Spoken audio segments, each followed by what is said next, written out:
कहानी का नाम है जीवन संगनी। रविवार का दिन था। आज माँ की तबीयत ठीक नहीं होने के कारण राकेश रसोई में कुछ पका रहा था। रीना उसकी हेल्प कर रही थी। तभी गेट खुलने की आवाज़ हुई तो उन्होंने देखा कि उनके मामा जी आए हैं। मामा जी ने हालचाल पूछकर बताया कि वह राकेश के लिए एक रिश्ता लाए हैं। घर के हालात उनसे बेहतर और कौन जानता था। माँ तो यही चाहती थी कि अब घर में बहू आए, किंतु राकेश वह चाहकर भी मना नहीं कर पाया।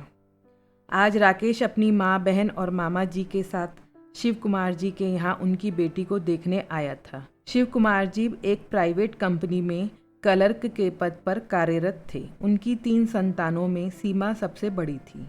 औपचारिक वार्तालाप के बाद सीमा हाथ में चाय की ट्रे लेकर जब बैठक में पहुंची तो सब उसकी सुंदरता से पहली नज़र में ही प्रभावित हो गए। सीमा ने इसी साल बीएससी की परीक्षा पास की थी। इसके अतिरिक्त सभी तरह के गृह कार्यों में वह निपुण थी। जब राकेश की माँ रेवती जी व बहन रीना ने इस रिश्ते के लिए अपनी स्वीकृति दे दी, तब राकेश के मामा विनोद जी ने आंखों ही आंखों में राकेश की राय मांगी। इधर राकेश अपनी ही सोच में मग्न था। मन ही मन बोला, इतनी सुंदर पढ़ी लिखी लड़की से मेरी पटरी कैसे बैठेगी। वो स्वयं अति साधारण रंग रूप व कदकाठी का स्वामी था। केवल इंटर पास था और एक चार्टर्ड अकाउंटेंट के यहाँ कार्यरत था। इस काम को करते हुए अभी उसे 7 साल ही हुए थे और मासिक आमदनी इतनी थी कि घर का खर्चा निकल जाता था। उसने अपनी मामा से अपनी शंका व्यक्त की तो उन्होंने हंसकर बात टाल दी। उसी दिन राकेश का सीमा से रिश्ता तय हो गया। लगभग 3 महीने के भीतर दोनों का विवाह भी हो गया।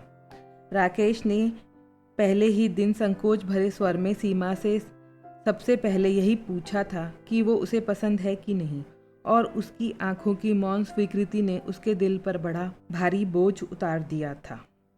कुछ ही दिनों में सीमा राकेश के घर और उसमें रहने वाले सभी सदस्यों के हृदय में रच बस गई थी। उसने अपने मधुर स्वभाव से सबके मन की उस नीरसता को दूर कर दिया था जो उसके ससुर रमेश जी की आकस्मिक मृत्यु से इस घर में और घर में रहने वालों की जिंदगी में अनायास ही आ गई थी।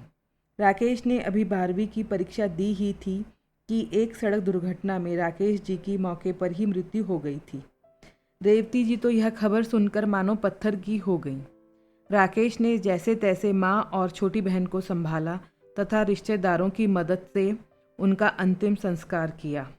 15 दिन तो अन्य कर्मकांड में लग गए। इन सब के बाद राकेश का चित्त जब कुछ स्थिर हुआ तो उसे अपने व परिवार के भविष्य की चिंता सताने लगी।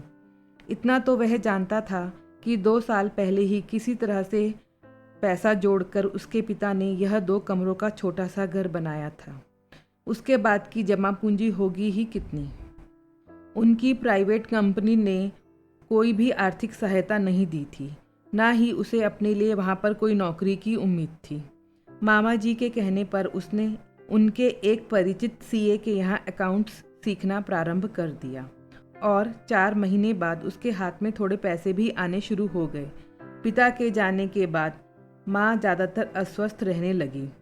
घर की परिस्थितियों ने भाई बहन को उम्र से पहले ही समझदार बना दिया था।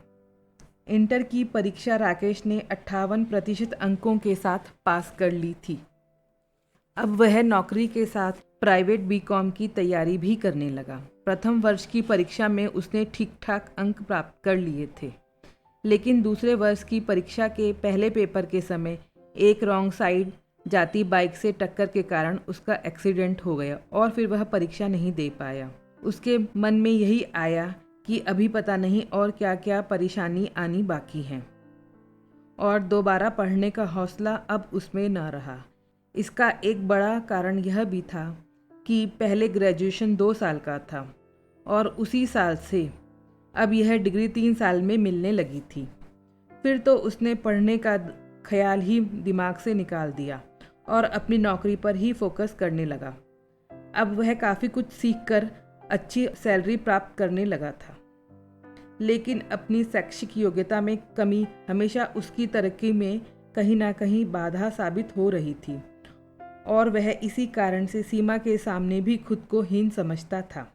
इधर रीना भी घर के कामों में उलझी रहने के कारण तथा पढ़ाई का अच्छा माहौल व मार्गदर्शन न मिलने के कारण जैसे तैसे पास हो रही थी, किंतु 11वीं कक्षा में तो वह फेल हो गई और जब राकेश ने उसके लिए ट्यूशन जाने की व्यवस्था की तब जाकर वह दूसरी बार में बमुश्किल पास हो पाई थी। सीमा के आने से रीना को भाभी के रूप में एक सहेली मिल गई थी। सीमा उसे घर का कोई भी काम ना करने देती और कहती, तुम सिर्फ अपनी पढ़ाई पर ध्यान दो, और पढ़ाई में उसकी पूरी हेल्प करती। सीमा का समझाया हुआ रीना को जल्दी ही समझ में आ जाता, जिसके कारण अब उसका मन पढ़ाई में लगने लगा था। एक दिन सीमा ने राकेश को कहा कि वह भी अपनी पढ़ाई फिर से शुरू करे। पहले तो वह ना नकुर करता रहा, पर रीना व सीमा के कहने पर मान गया। अब शाम के समय दफ्तर से आकर वह पढ़ने लगा। शुरू में तो उसे लगा कि वह नहीं कर पाएगा, लेकिन सीमा के समझाने और किस तरह से पढ़ाई को दिलचस्प बनाया जाए, उसे भी पढ़ाई में रुचि पैदा होने लगी। अब वह पूरी मेहनत से पढ़ने लगा। रीना जो बड़ी मुश्किल से पास होती थी, उसने 12वीं की हाफ ईयरली परीक्षा में सबको चौंका दिया। अब उसकी गिनती कक्षा की प्रथम 5 मेधावी छात्राओं में होने लगी। जब उसकी सहेलियों ने पूछा कि वह कहाँ से ट्यूशन ले रही है, तो वह गर्व से बोली, अपनी भाभी से। अब तो रीना की 7-8 सहेलियाँ भी सीमा से पढ़ने लगी।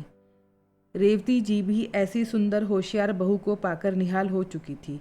चिंताएं दूर होने से और प्रसन्न रहने से उनके स्वास्थ्य में भी काफ़ी सुधार हुआ था। राकेश के साथ ही साथ सीमा भी अपनी पढ़ाई में लगी रहती। उसे ट्यूशन पढ़ाने के लिए खुद भी पढ़ना होता। फ्री टाइम में वह सबके लिए नोट्स व प्रैक्टिस पेपर बनाती रहती। ऐसे ही समय अपनी गति से चलता रहा। रीना व राकेश के इम्तहान हो चुके थे। अब तो सबको परिणाम का इंतज़ार था। आखिर इंतज़ार समाप्त हुआ। रीना प्रथम श्रेणी में पास हो गई थी। अन्य छात्राएं भी जिन्हें सीमा ने पढ़ाया था, सबके अच्छे अंक आए थे। राकेश का परिणाम भी आशा से अधिक अच्छा रहा। अब वह अंतिम वर्ष की तैयारी में जुट गया। रीना ने कॉलेज में बीकॉम में एडमिशन ले लिया था। सीमा के पास आने वाली छात्राओं की संख्या भी 2 गुनी से अधिक हो गई थी। अब तो रीना भी ट्यूशन पढ़ाने में सीमा की हेल्प करने लगी। ट्यूशन के सारे रुपए सीमा रेवती जी को पकड़ा देती, यह कहकर कि रीना की शादी में काम आएंगे। और राकेश का व्यक्तित्व उसके आत्मविश्वास के कारण बहुत निखर गया था। अगले साल राकेश के हाथों में बीकॉम की डिग्री थी, जो उसने प्रथम श्रेणी में उत्तीर्ण की थी, और इसका पूरा श्रेय उसने सीमा को दिया था। 2 साल बाद आज रेवती जी घर में बहुत व्यस्त थी। आखिर वो दादी जी जो बन गई थी एक पोते की। तभी राकेश सीमा को हॉस्पिटल से घर लेकर आया। उनके घर आते ही रेवती जी ने नमक और राई से उनकी नज़र उतारी, फिर पोते को गोद में लेकर रीना से बोली, जा बहू को सहारा देकर कमरे में ले जा, अभी ये बहुत कमज़ोर है। छोटे बच्चे की किलकारी से राकेश का पूरा घर आंगन महक उठा था, और आज तो उसकी खुशी का कोई ठिकाना नहीं था। उसने एमकॉम और रीना ने बीकॉम फर्स्ट डिवीज़न में पास कर लिया था।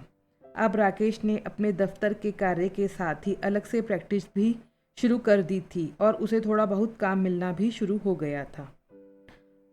आज रविवार का दिन था। गेट की आवाज़ से सबका ध्यान उधर गया तो देखा मामा जी आए थे एक रिश्ता लेकर। आज वो रीना के लिए रिश्ता लाए थे।